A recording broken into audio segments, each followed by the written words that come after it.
Is she a maid or a murderess? Or, for that matter, is being known as a murderer better than murderess? We're here to talk about Alias Grace, part 1, 2, and 3. The new Margaret Atwood that came to Netflix. And did she do it? That's what I really want to know. We're going to talk about it here. Stay tuned. You're tuning into the destination for TV superfan discussion, AFTERBUZZ TV. And now, let the buzz begin. I do love the intro, though. It is very soothing and a little bit depressing. I was going to say depressing. I was going to say I feel like it's halfway just, like, demented. Yes, well, now it's getting more like, okay, a little more intense. Yeah. Before I keep going into each episode. But I guess demented is a good way to describe it. The whole show's demented. It is demented. In a good way, but it's demented. It's demented. A lot of the characters are quite demented. That is true. Hey guys, thanks for tuning in to Netflix reviews and coverage. We're talking about Alias Grace, part 1, 2, and 3.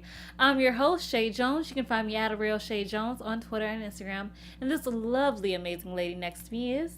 Hi guys, I'm Ashley Sullivan. You can find me on Instagram at Ashley Sullivan Actress. And I'm very excited here to discuss this interesting and complex show. It's very complex. Just the way it's shot. And I love how... Before we get into all the other episodes, how each episode is opened by an Emily Dickens quote, Lord Alfred Tennyson, and I couldn't remember the last because I wrote it down though. Henry Wadsworth Longfellow. That is a name for you. That's right. Yeah. No, this show definitely. There's obviously it's historical, a period piece. Yeah. But it's interesting how those quotes are so like relevant to today, especially with like everything that's going on with women. And there's a lot in this show that kind of discusses women's, places in society, which I found was really interesting. I did too, especially for the time period that it's set in.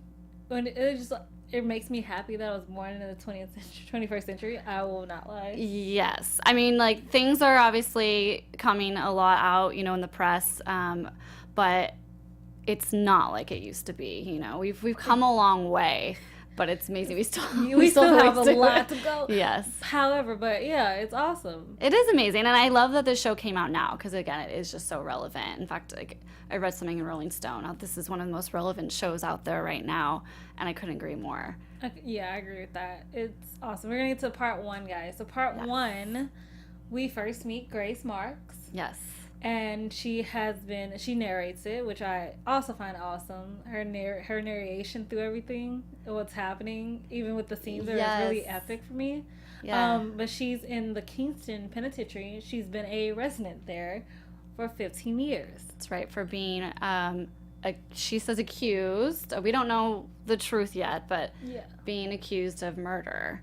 2 people. Yes.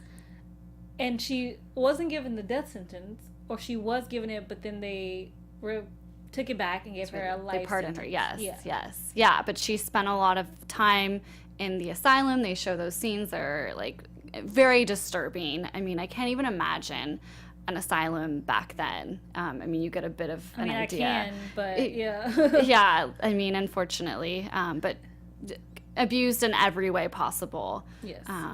And...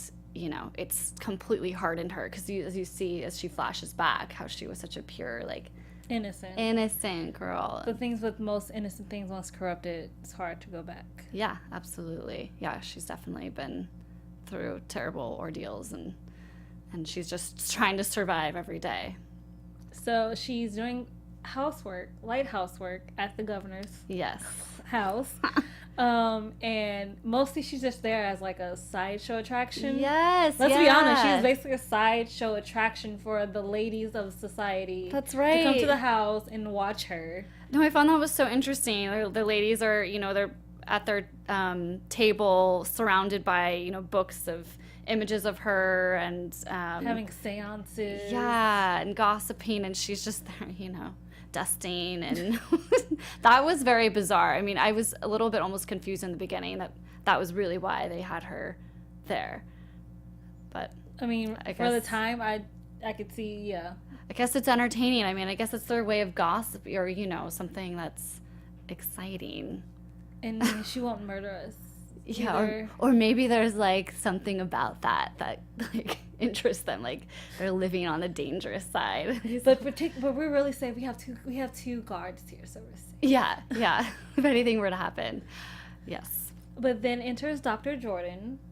He is brought in by the committee of her board, who would like him to write a review so she can get pardoned for what happened, for the murder. Right. Because they believe that she is innocent. Right. First of all, he's sexy. Yeah. Yes, American. Yeah. He is. And I mean, obviously there's some chemistry there between a lot of chemistry there. Yeah. I mean, I don't want to jump too far ahead, but I mean, yes, when he has his dream of her, you know, he goes up behind her and embraces her. I mean, you could tell from the beginning that there was something there. But she's so guarded. It's really interesting. There's moments where she kind of like will, you know, give him a little smile, but otherwise she's so guarded with him. I find that interesting. That like once you've been like what she's been through for 15 years, it has to a little bit. Like it's like hard to trust a new person comes in and say, hey, I might be the one to save you, or I can save you, and you're kind of like, I don't think you will, or you will want to after you hear the story you want to come out of me. Right. Well, now that's interesting too, that despite everything that, you know, she has been through and what she's accused of, even though he believes she's innocent, I mean, he's still, you know, kind of infatuated with her. And maybe that's why he's infatuated with her, but... Because he believes her. Yeah. Part of me is like, sometimes like, I don't know if you believe her innocence, or you just really want to help her. Like, right. Sometimes his motive is not always a little unclear, even though it seems clear. Well, I mean, I think that's what's interesting is, you know, we don't know what happens, right? We don't know how the story unfolds yet. So there could be so many, like, different reasons why.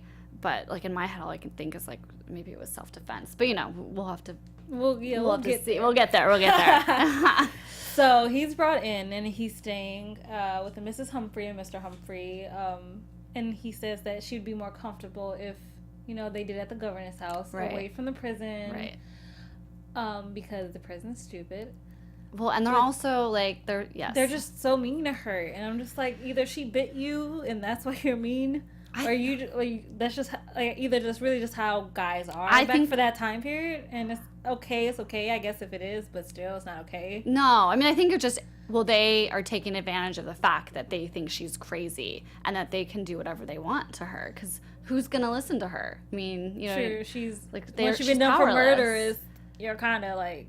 Yeah, and I mean, there was no social media back then. Like, there was nothing for her to, like, you know, for someone to help her. I mean, the doctor did see the guards kind of mishandling or roughly handling her, and he said he would talk to, I guess, the head, but who knows if that actually would do anything back then.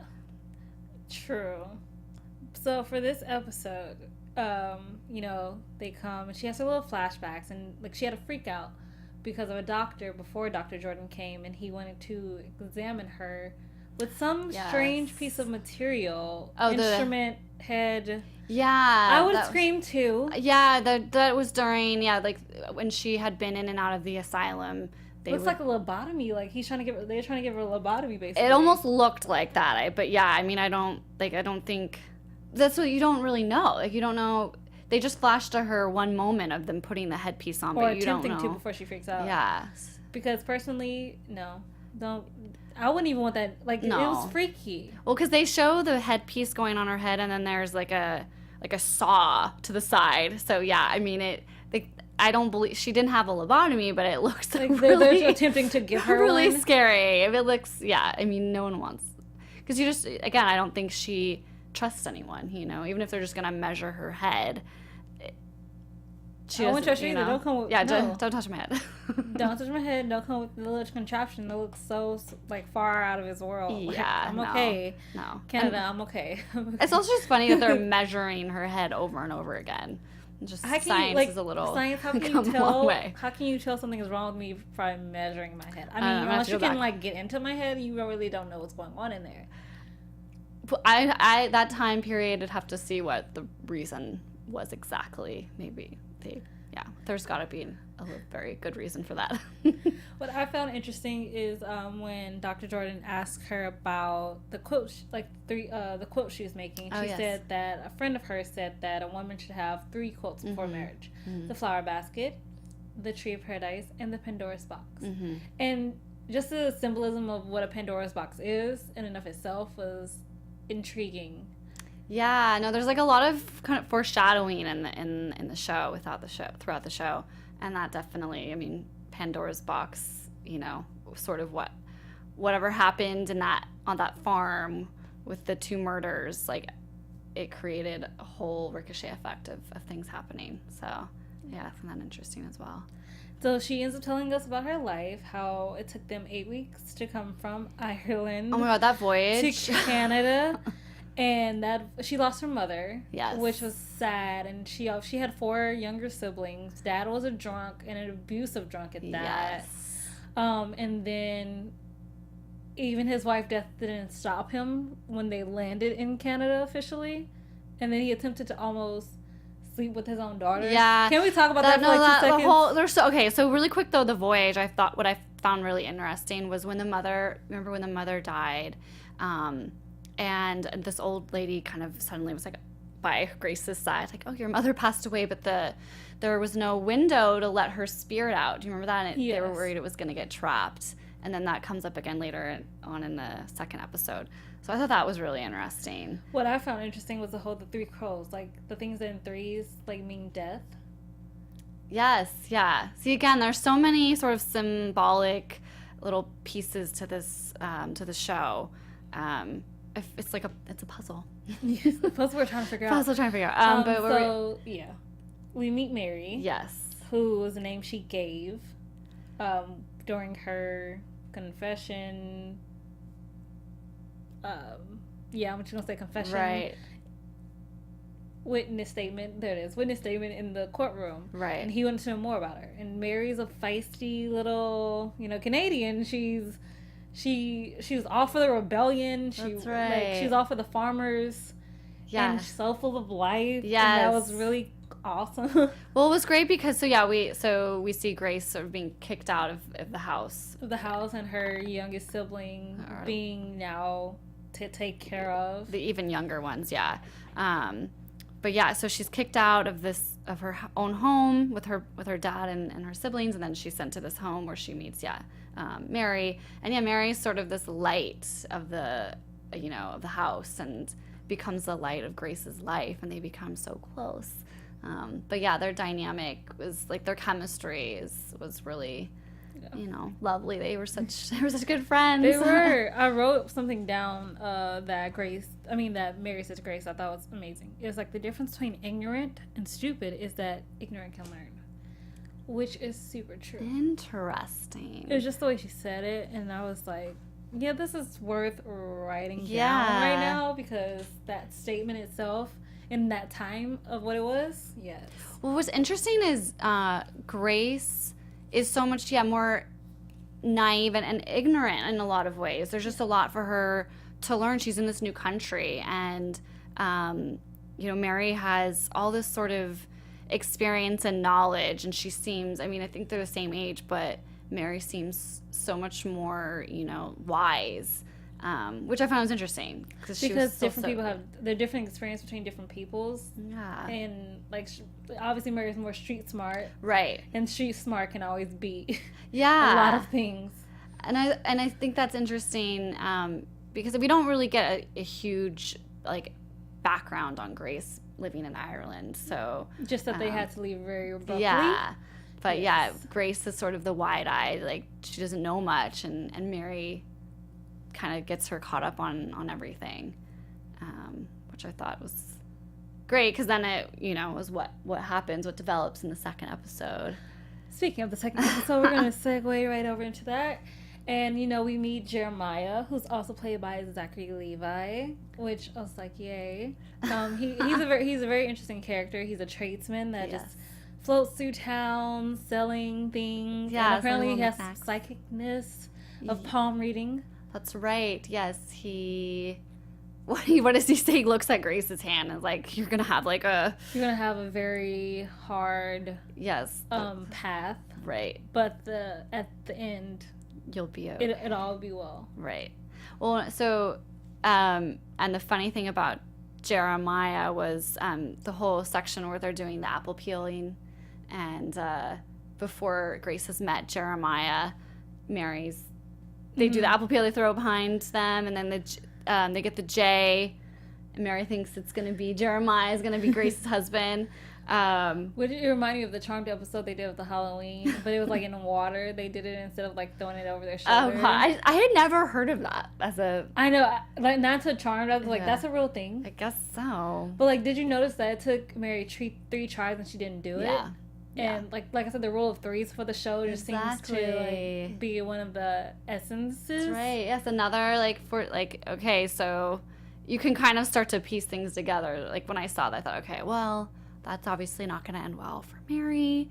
I didn't realize how far it would go. But... I didn't either, because Mary is obviously sleeping with the son of the house. Yeah. They're having their own little affair, and of course he promises that they're going to get married. He gives her, but I mean, I feel like if you go so far as to give somebody a ring, like there's feelings there. Yeah. But like the fact that when she got pregnant, he does what every guy does. I would say what every wealthy, pretentious, spoiled, rich boy does. Like back in that day. Back in that day, period, he blames her. Right, of course. Oh yeah. How can the baby be mine? No. The baby's not mine. Right, he can't have that. Like they can't have their image tainted. And yeah, there was absolutely there were no options for women back then. I mean, again, like that's what I find so interesting about this show is there were no options if a woman were to get pregnant back then by someone who was not her husband. I mean, that is a no. That's a big fat no. Because she'll end up living on the streets. Right. Well, or she'll get an abortion. And the abortions back then obviously weren't legal and they weren't safe. They were highly just very not safe in itself.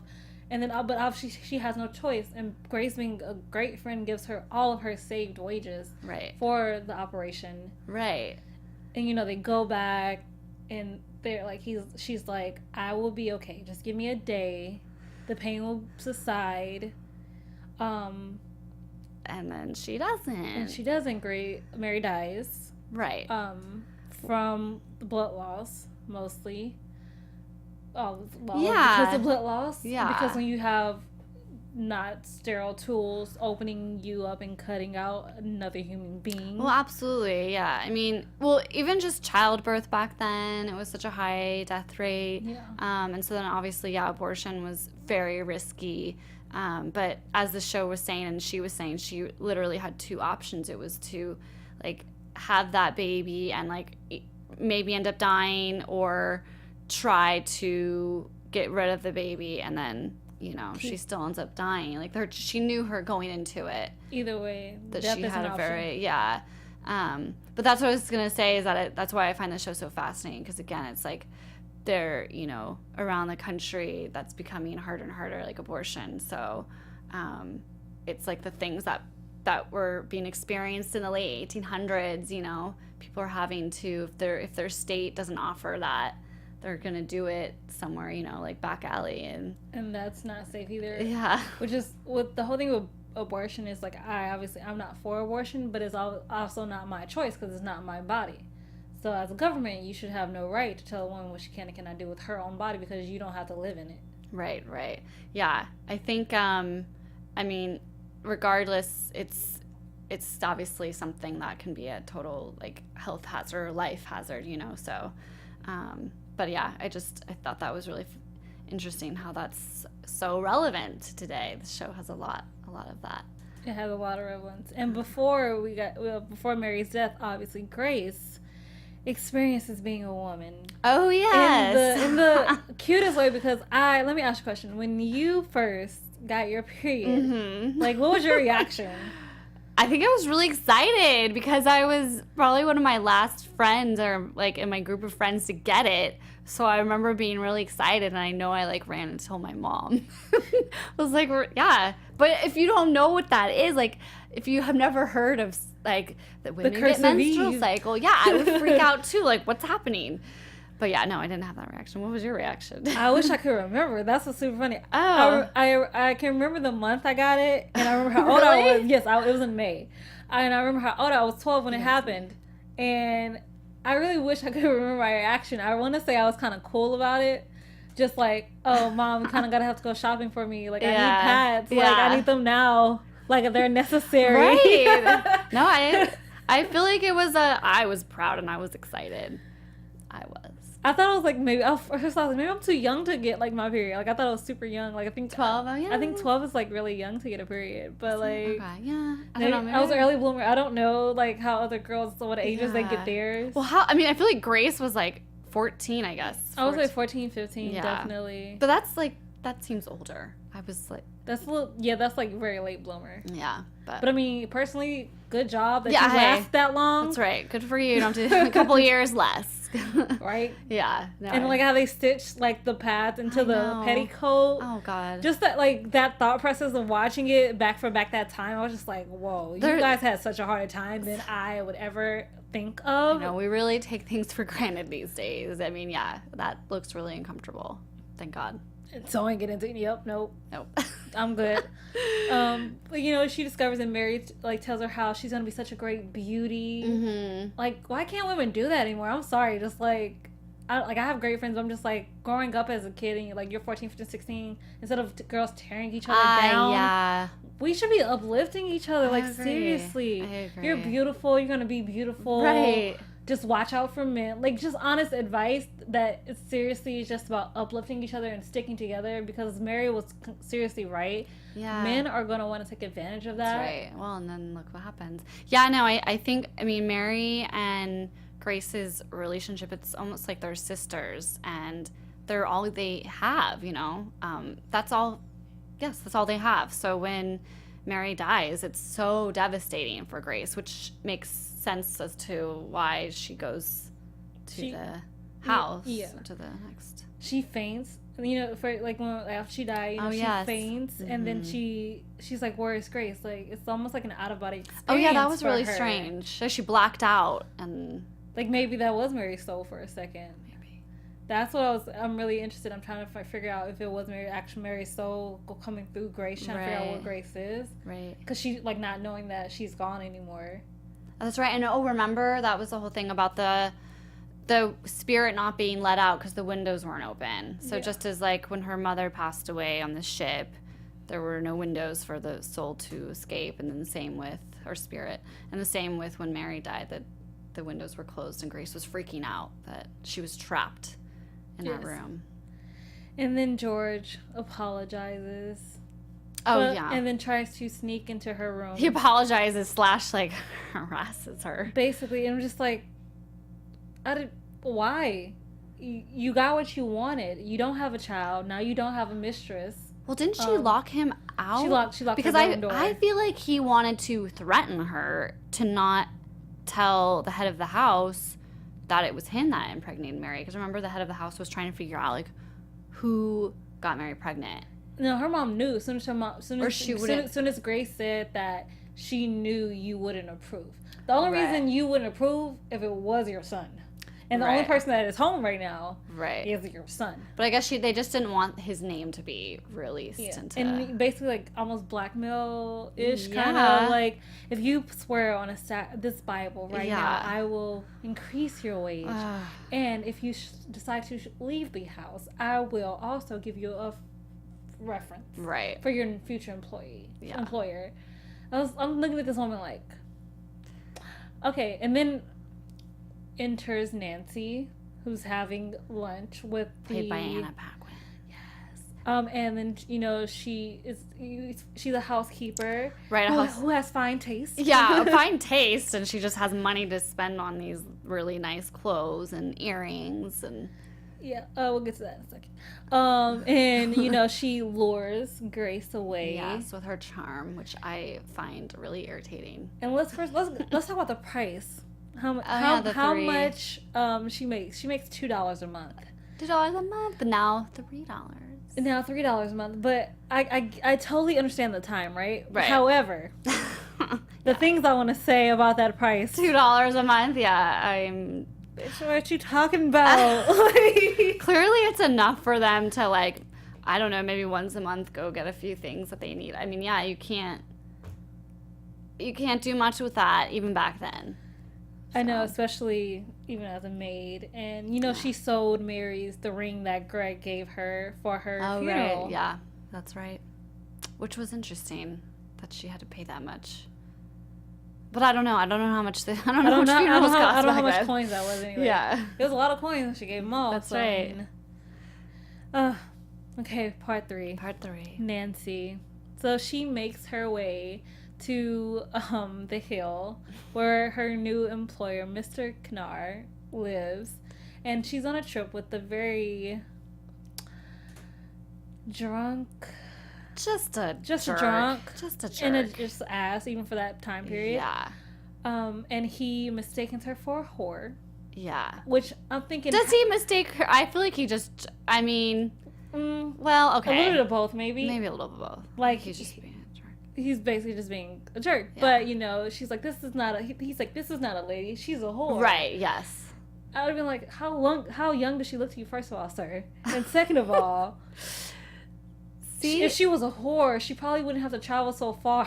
No, that's what I mean. I just think, I think that back then, a lot of, if you were a servant, I mean, I know men could talk to you however they wanted to. And so, you know, he didn't like that she wasn't sort of giving in to his moves and lashed out. Nobody's going to give in to those moves. No. Sorry. But I give it for Mr. Knar. Yeah. He comes in and gives him a nice Who's punch. Also very handsome and sexy as well. He's nice. He's a cougar dilf. Like, I'm like, kind of like, if I was interested in going at all, yes, though. No, I like him more, I think, than the doctor. Dr. Jordan. No. Yeah, I before, because we got in part 3, we have to go back to part 2 for a second, which I thought was interesting what he did. So Mrs. Humphrey's husband left her. Yes. Took all their money. Okay, right. Mm-hmm. So she has nobody to help her around the house. Barely enough money to feed him. That's right. So he gave her 2 months rent. Yeah. To get her by. And, you know, looked after her, even though, like, part of me is like, she's also just using this, like, she's using it as an excuse. She had the hots for him. Hello. I mean, we could tell. Like, she totally was I have the hots for him, so. Yeah, no, I mean, I also have the hots for him as well. But, like, it was so very transparent what she was trying to do. I thought it was so bizarre, like, him, like, helping make food and things for her. Like, it was an interesting dynamic. And then even when we begin on the third one, before we got into the story, it was him going inside of a chicken to clean it out. Oh, yeah. To feed. And, like, he has this moment when he's looking into the glass. And it's just, like, my moment is just like, dude, like, he has his own little secret. Oh, like, yeah. There's just something a little off. Yes. Not just including the fact that he fantasizes about Grace or that, you know, he's infatuated with her. It's just, like, something's also, like, not completely there. Right. If that makes any sense. No, it's another question that will remain until we finish watching the series that I'm really curious though. Yeah, I feel like there's so much. There's so many questions that we have. Okay, so third episode, Nancy. So she travels there. She meets Jamie, the neighbor, who's a nice little kid. I won't say he's a man because I don't think he is. No. He's a kid, but he's adorable. He's adorable. We also meet McDermott. I don't know what his official job is, however. Yeah, what is his official? He shines shoes. He cuts the wood. He gets angry a lot. That too. He dances. He does a Scottish jig, which I thought was adorable. That was really cute. No, he's an interesting character as well. I mean, I also wonder about what is his deal and what is his deal with Grace and what does she think of him? Because it's hard to see, you know. It's almost like there's an attraction there, but like she does not know how to feel about him yet, so she's kind of. Yeah, no, it's almost like. She's not, I don't want to say she's afraid of him, but he's intense. I mean, he's really intense. And even when she's trying to just lighten the mood when they're eating, asking about his dancing, he goes into like kind of attacking her. So I feel like he's not used to it too. So when you're not used to something, you end up attacking because that's the only thing you know how to do. Right. And he's so used to Nancy, who, oh yeah, we were sort of touching upon Nancy, who's just, I think she's just awful. Yes. I mean, she's very two-faced. She's creepy, and her voice when she's nice is like, for me, it's nails on a chalkboard. It's like an octave, like it goes an octave higher than her natural voice. No, it's almost like she wants something from you, even though you don't know what it is yet. But you're like, I can't be good because would you like to get some tea with me? It just like it makes it so annoying. I actually rewatched that today, and I was like, oh my god. Anna Paquin, good job, because she did a really great job. Like, no, it was the way she said, she was taking her around the tour of the house, and then they got to the cellar, and she was like, you'll need to take a lantern or a flashlight, otherwise you'll break your neck. Right. And just that was... you should have left that out. Again, creepy. It's just, there is clearly the whole dynamic, the whole situation in that house. I mean, Grace even says it as soon as she got to the house. She had like a flutter in her heart. In Toronto. Yeah, she knew something was wrong. Because no housekeeper needs to know how to play the piano. Yeah. No housekeeper eats with the master of the house. What is that about? Okay, so what do we think about the dynamic between Nancy and Mr. Kane? Yes. I believe she's definitely a mistress with no title. Okay, yes. She's a mistress without the title. Like, she does everything that a mistress of the house does. Right. But since he refuses to marry, she has to remain as a servant. Yes. Yeah. Even though she believes she is the lady of the house now. Right. So what I found interesting then was, obviously Grace is really beautiful. Gorgeous. And she's younger. So it was just interesting that Nancy chose her. And again, I'm wondering I feel like Nancy has a plan. I guess, but I feel like there's Nancy's had this plan all along. But Nancy doesn't want her that much around Mr. Kiner. Anytime she's around him for a little bit more longer than she should be, she pops up somewhere. Right. She shows up. No, I think she had some kind of plan and it's sort of backfiring on her, and now she's freaking out. The moment where Grace and Nancy are in the bedroom and Grace is looking at the painting. Mm-hmm. That whole moment was really awkward, and that was the most angry we had seen Nancy. Yeah. So it seems like Nancy is realizing. And then she got reproached by him for a button that was not there. Yeah. And that must have hurt. Well, yeah, she was. Well, remember she takes it out on the other character who does this. Yeah. My shoes are not shiny enough. She clearly, I think, again, whatever plan she had in mind was backfiring on her. Because Grace is smart. Grace is smart. And she loves to learn. And she was questionable. She questions everything. Yes. And for a guy like Mr. Kiner, he appreciates that. He doesn't want a shrinking violet who just sits who just smiles weirdly like Nancy does. So softly. And I love the story he told about Susanna, just because the fact that it's something in he said apothecary, which is a different version of the Bible with stories that happened during biblical times, but it just did not make it into the Bible. And the fact that Susanna was in sin with a man, and the reason she got arrested was because she refused to sleep with older men, and then they accused her of sinning. Right. For not doing the same sin with them. But she had a good lawyer. Right, yes. That got her from being stoned to death. Yeah. Yeah, no, totally. Again, another sort of parallel of what's happening in the show. Yes. There's a lot of that. In real life. Just that story in itself is interesting how, because now it seems like internet, the social media itself, you're not just guilty until proven innocent. you're guilty by America until they deem you're not guilty anymore. Absolutely, yeah, yeah. I mean, that's a whole show. The social media is changing all of that, yeah. And it's interesting how, like, if that was how it was happening back then, like, yeah, parallels, and how she was saying how when Dr. Jordan kept asking her, what were her duties, because I think in her mind she thinks he's this rich person. Maybe he is rich now. I don't know if that's how he grew up, because he doesn't have that air about him. She thinks that Dr. Jordan's rich, like rich, right? So he has the people to do things for him, right? Versus knowing what it is like, what she has to do each day. And in my mind, I'm like, he might seem rich now, and he's might accomplish so much, but I think the secret is, like, he knows what it's like to be, like, poor. Right, but he's just not. Maybe that's why he empathizes so much with her. That's why he is so interested in sort of helping her and saving her. But yeah, you're right. We have no clue what the deal is or the background is with Dr. Jordan. Hoping we'll find out later. Yeah. Yes, exactly. His fantasies of Grace are just interesting, though. I know. I wonder if anything will ever happen. I really hope so. Like, we'll get into predictions later. But right. I hope so. I'll say that. I hope so too. Although I also hope. I love, like, Nancy asked Grace to sleep with her. Oh, because she doesn't feel safe now that Mr. Kinner is not in the house. Again, creepy. I'm like, I want to be like, you're not married.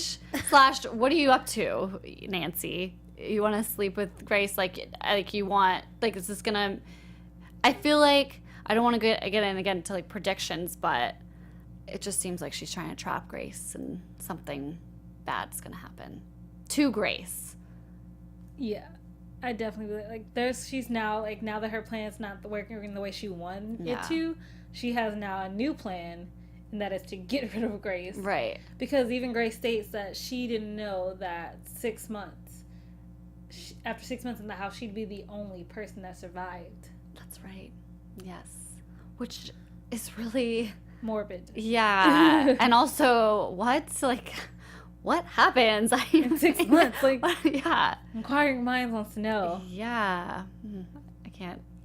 I don't have any idea of how everyone dies. I mean, I have my thoughts on how Nancy dies, but.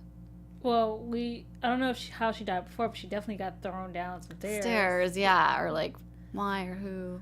And somebody stole her earrings. Oh, yes. Off the body. Oh, God.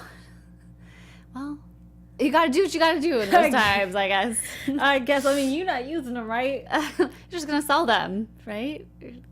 Yeah, you're not gonna. Yeah, you're done using them. And, like, you know how she kind of blushed when she walked in to give the tea to, he's like half shirtless. He's like naked in bed. It looked like he's naked. Basically naked in bed, and he's just like, "Hi, Grace." Yeah, she reeks out. I would like egg. I would like 1 egg for breakfast. Thank you. Well, I thought that was really interesting because, I mean, back then that was so inappropriate for her to have been in his bedroom. In that state of dress of him. Yeah. Yes. I mean, that again, that's actually dangerous for her. You're not supposed to be in the room with a man who's not your husband when he's, naked. Which is also why Nancy wanted to take it up. Yes. Yeah. Because she doesn't do anything. No. She doesn't do a damn thing. No, she doesn't. Poor Grace is always doing something too, by the way. And literally every scene, she's churning butter, or she's scrubbing clothes, or she's hitting blankets to get the dust off. That girl doesn't stop. And she's like, this is how we did at Miss Parkinson's house. And she's like, I don't care what you did at Miss Parkinson's house. This is what happens here. Yeah. See, Nancy, she's just she's a brat. She's awful. She's so awful. You know what? I would have thrown my logs down, too, if she yelled at me about not shining her shoes. No, he threw down the logs, and he threw down the axe. Yeah. No, I would have done that as well. It's time to get into predictions. Okay. So many. And now, your AfterBuzz TV predictions. Well, does she do it? Or does she not do it? Or what did you think about McDermott's last confession he made before he got hanged himself, when he said she tempted him to do it? Like, it was because of Grace that he did it. Oh, gosh. Okay, I haven't thought that far ahead. I'm thinking, okay, overall, my predictions for the death of Nancy, I think it's self-defense. I love when you said just of Nancy, not even of Mr. Kleiner. That's hilarious. Okay, continue. Because I think that Nancy's up to something, and there has to be a reason that Grace is pushed to do that. I mean, if not, I have been so fooled by sweet, innocent, like, doe-eyed Grace. I swear, like, and Nancy, you know, again, I feel like that there's something happening. Nancy doesn't want Grace interfering with her relationship anymore, and tries to off Grace, and she doesn't succeed. That's what I think. Okay. What do you think? I will agree that if Grace had anything to do with Nancy's death, it was probably most likely definitely in self-defense. Yes. And I predict that Jordan is going to write a review that hopefully exonerates Grace. Dr. Jordan, oh yeah. So they can be together. Oh, okay. Well, and that would make sense because Dr. Jordan. Yes. That was what I was thinking when you said it. I was like, it could also be Dr. Jordan. Yes. Okay, that's gotta happen. Because he can't keep having fantasies and lack of sleep, and even his subconscious wants him to choose Grace. That's right. And maybe he'll take her back with him to America, and she'll get away from all the terrible things that happen in Canada. Because nobody in America will understand whatever happened in Canada anyway. Right. There you go. She'll just have to deal with, like, everyone not understanding her accent. Although, I guess they understand it fine. I mean, she goes to New York, she should be okay. Yeah, she'll be fine. Yeah, that's right. But yeah, I think as the palm reader said, she would live happily sort of ever after. In the end, when it all ends. Yes, even though she's been through so much. Yes. As good as. Something about Jamie I'm just interested by, like, thinking about little Jamie. Because he's infatuated with Grace. Yeah. We can tell. Oh, yeah, no, I mean, that's another thing. That's another J. Yeah, but no. No? Unless he somehow grew a couple inches and now sexy. He's like not, he looks almost younger than her, too. Way younger. Oh, gosh, I don't know, but I do like their chemistry. But, okay. They have a little bit of chemistry. When he danced, it was sort of endearing. That was McDermott. Oh, right. Dang it, I'm getting all the J's confused. Even though McDermott is with the M. That's right. Well, but I thought he had... Well, anyway. Well, that's enough for us. Yeah. You guys can leave a comment. Let us know if you think Grace did or not. I mean, you probably... If you watched it fully, I will check it after I watch the end season, so I'm not spoiled by the answer. Because I really want to know what happens. I want to know about that chemistry. Mm-hmm. Like, I really just want to know who killed Nancy first. Like, who got killed first? Yes. Miss Kiner, or did Nancy get killed first? And why? What will be the purpose? Right. And does Grace get to live happily ever after? Does she? Yeah. I think she deserves it. Or as happy as she can. I don't know. How happy can you be after everything that's happened? After rape and... being in a mental institution. Yeah, that's a lot on your psyche. Yeah. Well, we're going to find out. Next time. We're going to let people know where they can find you one last time. Yes, you can find me at Ashley Sullivan Actress on Instagram. Hey guys, Chae Jones. You can find me at Real Chae Jones on Twitter and Instagram. Bye guys. Bye. From executive producers Maria Menounos, Kevin Undergaro, Phil Svitek, and the entire AfterBuzz TV staff, we would like to thank you for listening to the AfterBuzz TV network. To watch or listen to other after shows and post comments or questions, be sure to visit AfterBuzzTV.com. I'm Sir Richard Wentworth, and this has been a presentation of AfterBuzz TV. Buzz you later.